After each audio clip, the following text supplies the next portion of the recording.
then I thought my dream was changed. Good evening, and welcome to the Story of Liberty. I'm John Bona, and I have a special guest today. He's been here since the very beginning. Dr. Marshall Foster is here all the way from sunny California.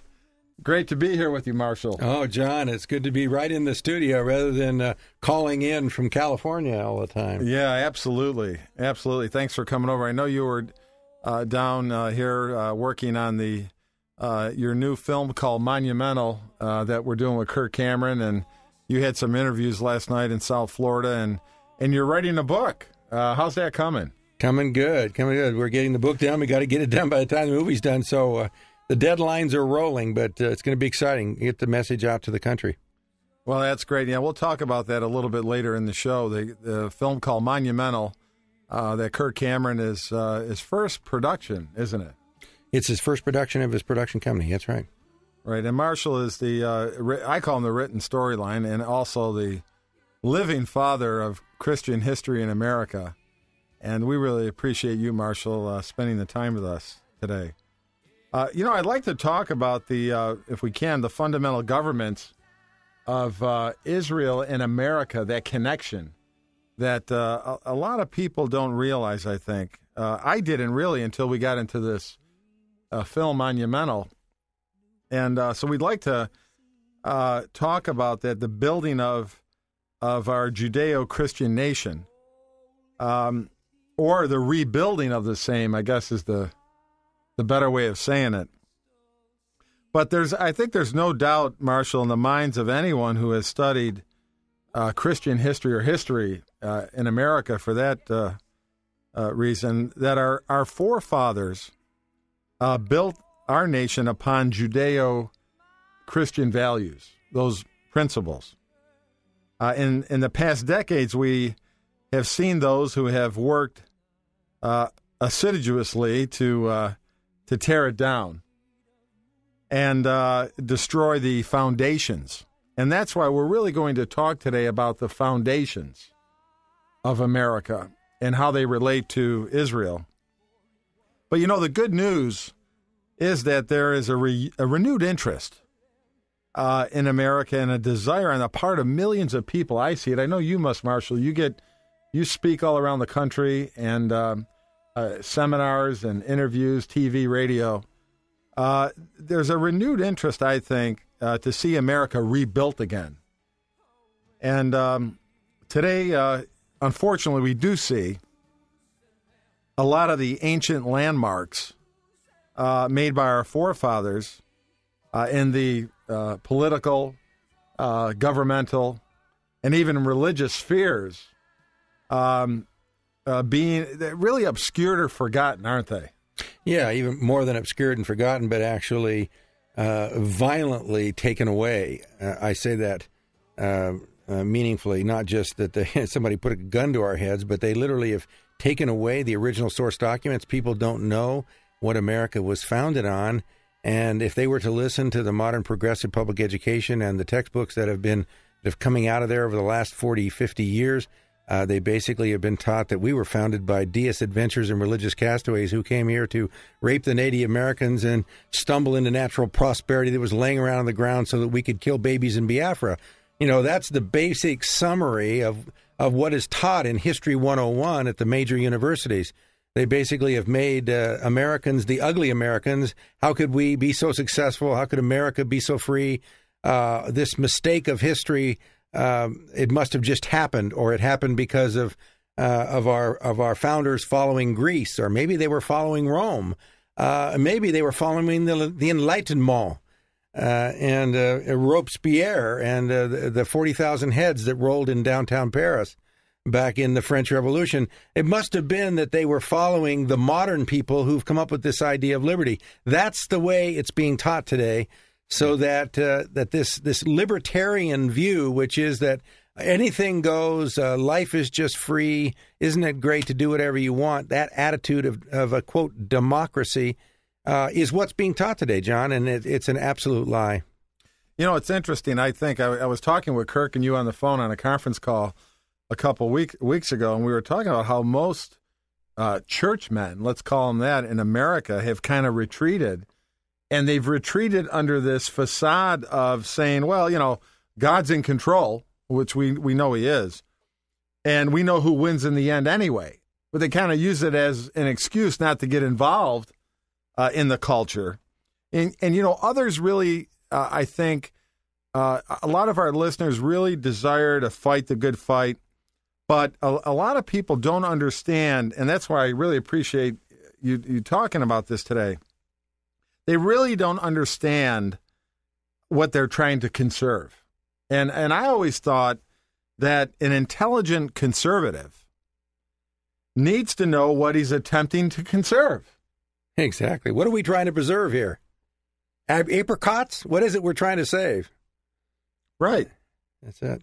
So, or do we truly believe with our forefathers, as they believe, that the Holy Scriptures, contain the entire counsel of God, including the area of civil life and government? So, or do we stand by and watch our civil liberty? And that's one of the things that I think, a lot of people are seeing. It's obvious now, our civil liberty being lost, the protection of person and property, homes, businesses, money, land, all those things that comprehend person and property being surrendered to an unregenerated tyrant or a government that just wants to take it away. Well, but of course it's not put in that term, is it? It's put in the concept of we want to feed the poor and care for the needy. It's the social gospel that swept into Christianity at the beginning of the 20th century with Rauschenbusch and some of these other guys that wrote books at the time. And from there, from the social gospel to liberation theology, which swept in the 1960s and 70s into many of the seminaries in America.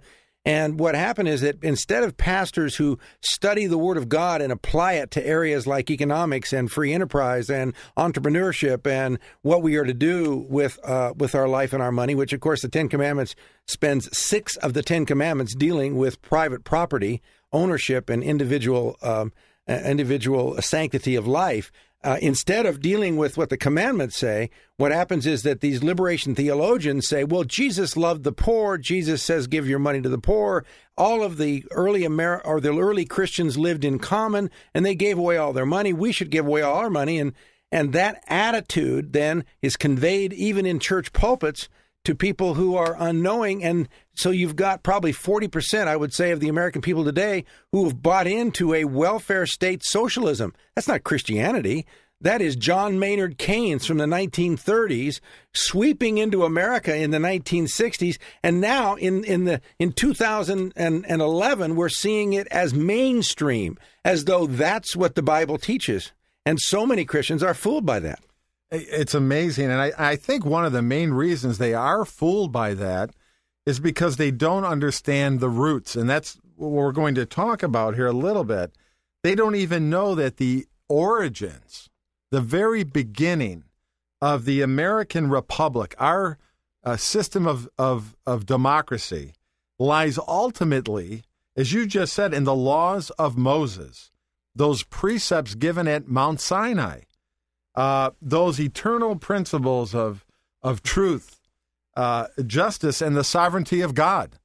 And, and while doing this film with you, Marshall, over the past 2 years, I've learned that the basic fundamental principles of our form of government, our Constitution, really is based on that Israeli, Wines calls it in his book, the Hebrew Republic. But that Hebrew social system of organization, the way they organize their government, their politics, business, ownership of private property, all those great things, truly being under God. That was the key. Under God, right? Oh, absolutely. They saw the foundation of our republic would be found, obviously, if they were biblicists, and they were, if they believed in the Bible, and they did, if they spent most of their sermons preaching from the Old Testament, understanding the history of Israel, then what they would think is, if you're going to build a society from scratch, which the Pilgrims were going to have to do when they landed, right? as you're landing to build a new society, what foundation are you going to use? Are you going to use a Buddhist foundation, a Hindu foundation, an Islamic foundation, or are you going to use a Christian foundation? Well, you're going to use a Christian foundation. If you're going to use a Christian foundation, then what is the example of the nation in history that has been given by God a specific structure of government? Oh, guess what? Ancient Israel. When Moses founded Israel, did he not lay down a very specific structure that could be copied and duplicated for the world? Well, the founding fathers seem to think so, because the foundation of the American Republic was built directly upon the Hebrew model in Exodus 19 to 24.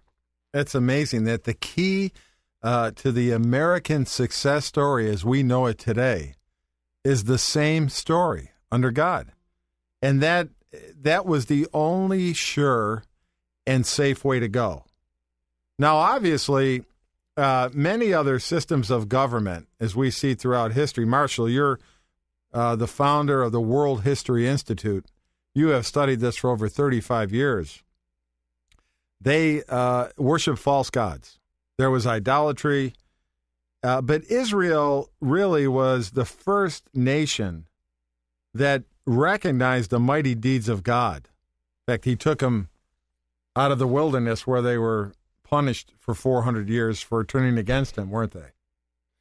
Absolutely. And God brought them back under Moses and brought them together and made them a nation, giving them all of the great blessings of the wealth of Egypt. And as they went into the wilderness, they were only supposed to go through there and march through into Israel, into Canaan, but instead they ended up spending 40 years learning a lot of lessons, didn't they?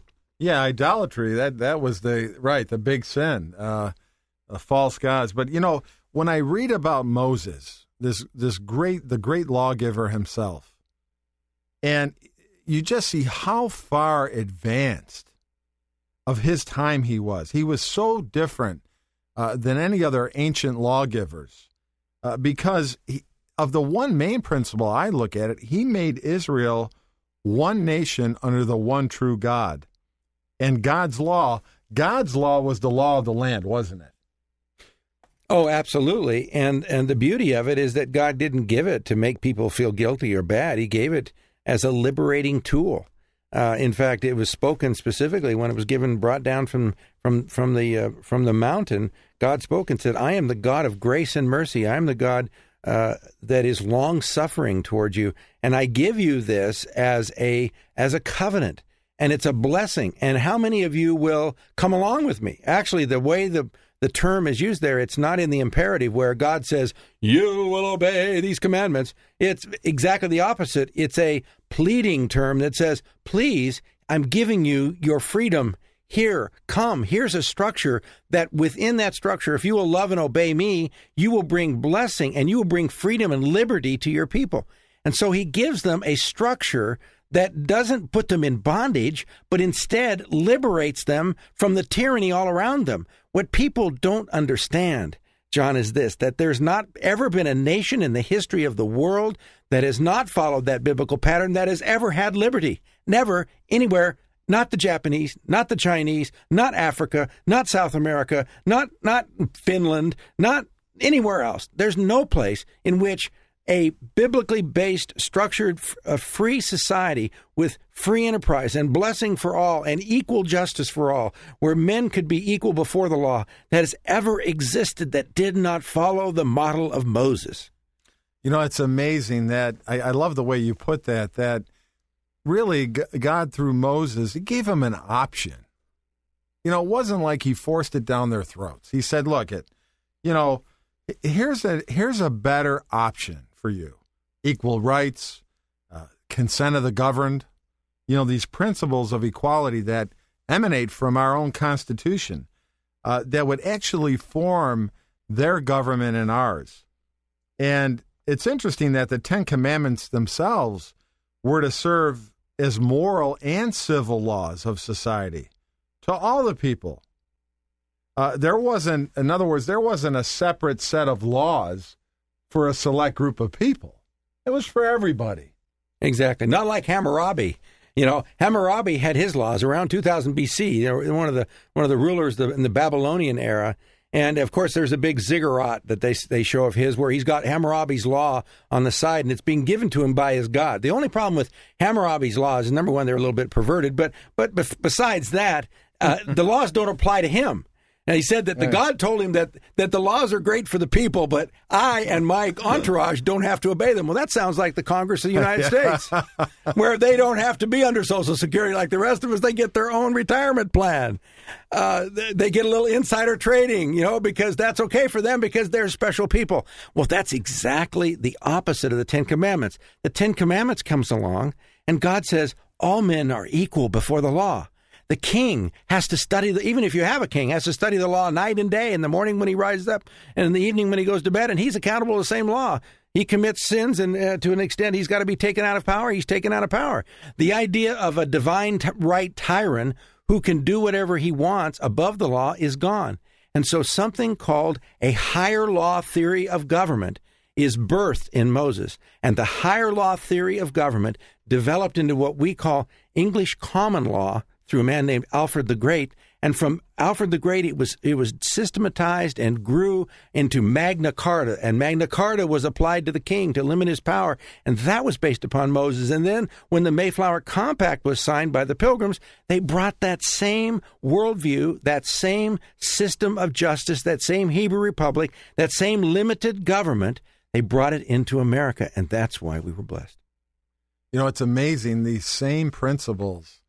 For example, even the principle of the free enterprise system, the free market that we enjoy in America, where we get good products and good services, where competition is fair and it produces these good things.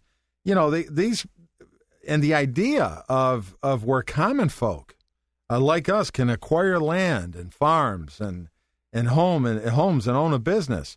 That idea of free enterprise, I'd like to talk to that about a little bit. It really was brought from Israel, wasn't it? Moses was really the first people that offered that to the people of Israel, to own property, to cultivate, to work hard with your own hands. It was a requirement, though, to work. You could have the land, but you had to produce something. Oh, exactly. And that land was to stay in the family. And all tithing and giving was from the family. And the family itself was the center developmental tool of free enterprise that would develop in a society. That was the foundation of what we call the Christian work ethic, which was built upon biblical principles of covenantal living, of self-government, of hard work, of discipline. If a man does not work, he shall not eat. If a man doesn't care for his own, the Bible says, he is worse than an infidel. So a man gets up in the early morning and he works all day long. 6 days shall you labor and 1 day shall you rest. That conception of free enterprise and private property is a conception of Moses and the Hebrew Republic. And that's how they divided everything up, including the judges. We're down to the local level, including all judgments, including all private property was held in private, because the Ten Commandments said, you shall not covet whatever your neighbor owns. You shall not steal. Well, by saying you shall not steal, you are taking for granted that private property is biblical. It's what God wants. A man owns his property. If you were to steal his property, you're to give it back 5 times. We've got it so that they used to call it stealing in the Ten Commandments. Now we call it the graduated income tax. What you do when you take more of your neighbor's money because he's more wealthy is that you don't have the guts to go to his house with a gun and steal it from him. So you get the government to steal the money from him and then give it to your public school so they can build a bigger stadium so that your kid, because he's not as rich, is able to have a big stadium. See, it's wrong to steal or covet it, whatever another man does, in proportionate amounts. If there's taxation, it should be equal taxation. Everyone pays a poll tax. That's biblical. But the idea that you would do it on a graduated base is simply theft. Exactly. And that's why I think this Occupy Wall Street movement, these folks, and maybe some of it's well-intended, but they just don't understand. There's a real lack of knowledge here. They don't understand the free market system, really how it works and how it was established. It's a wonderful system that works well, and there's no need for an overweening government attaching all the tentacles of government to private enterprise to see that it works. It works fine on its own. And citizens in their respective local areas, just like in that Hebrew government that Moses started, they own the land and thus had control over the local government, don't they? If they own the dirt, they basically, the people controlled the government. The consent of the government had to happen. He who has the gold rules. That's exactly right. And that's why you had the local control. That's why private property has to be in the hands of individuals and not in the government. The government made a big mistake in America, of course, when we allowed them to take 65% of all the lands in the West after 1820, and the government owns 95% of Alaska and 70% of a lot of the countries of the states in the West. I have a way to balance the federal budget. It's very simple. We simply sell off all those lands to the American people and private enterprise and let them move out and take dominion over the western part of the United States again. Get rid of all federal control of federal lands. There's nothing in the Constitution that says they can control any land at all. And we can pay off our national debt and have a great time. Exactly. And as in that original Hebrew government, and even today, as in America, citizens had the opportunity to succeed. Families could open a business. If you wanted less risk, you could take a job. Or if you wanted a more risky opportunity, you could start a business. But the point here is, and this is what these people don't understand at Occupy Wall Street, the free market drove the economy. That's the vehicle. There's no other dog that'll hunt to drive an economy. And I think Keynes said that when he talked about, I don't know, somebody gave a ridiculous proposal about driving the economy. That dog won't hunt. The only dog that hunts to make an economy good is the free market, the free enterprise system, originally taken from the Hebrew Republic, right? Oh, exactly. And even those that have tried it, like the communists, find that it doesn't work. And so the Chinese communists, the Japanese after World War II, what did they do? They moved to free enterprise, gave entrepreneurship to individuals, and now they've got flourishing economies in those specific areas where they allow freedom. Of course, the problem is the state keeps stepping in and taking control when people become too successful. And that's what's happening in America, is that the state now has said, no more of this. We don't want this private enterprise, private property thing. We want control. I've noticed that, too, that, like you said, Marshall, an honest, day's labor was an important element, and for that strong fabric that develops society in both Israel and America. And the people, I know, as you said, local government looms out of that Mosaic Constitution. People, they held their representatives accountable to the protection of their God-given rights. Not the limitation of them or the interpretation of them. They are what they are. And that's really what politics ultimately is. It's all about God. It's in the name of God. It's for the glory of God and for the advancement of the kingdom of God. That's why our forefathers came here. And that, unfortunately, is not why most Americans vote. That's not why and how they vote. But if you want to see this nation transform, folks, you'll begin to see God in the voting booth with you. God could change this nation. There's still time, right, Marshall? There is always time with God. We do it His way, and success is a fait accompli. They sang, I thought the voice of angels from heaven in answer rang. I thought the voice of angels from heaven in answer rang. Jerusalem, Jerusalem, hark how the angels sing. Hosanna,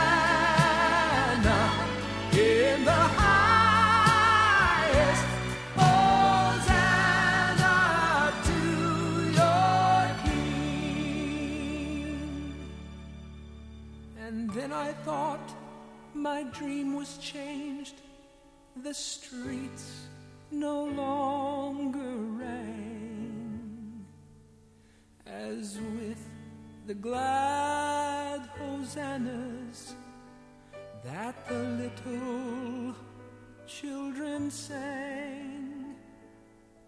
The sun grew dark with mystery, and the morn was cold and chilled, as the shadow of a cross arose upon a lonely hill, as the shadow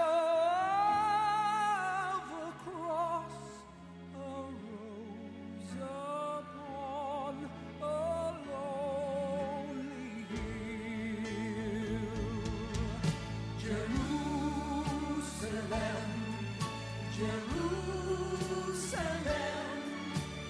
lift up your gates and sing, Hosanna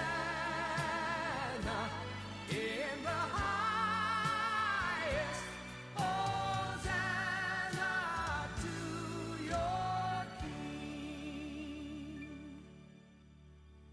And once again, my dream was changed. New earth there seemed to be. I saw the holy city beside the crystal sea. The light of God was on its streets, and the gates, they were open wide, that all might enter, and no one was denied. No need of moon or the stars by night, or the sun to shine by day, for it was the new Jerusalem that would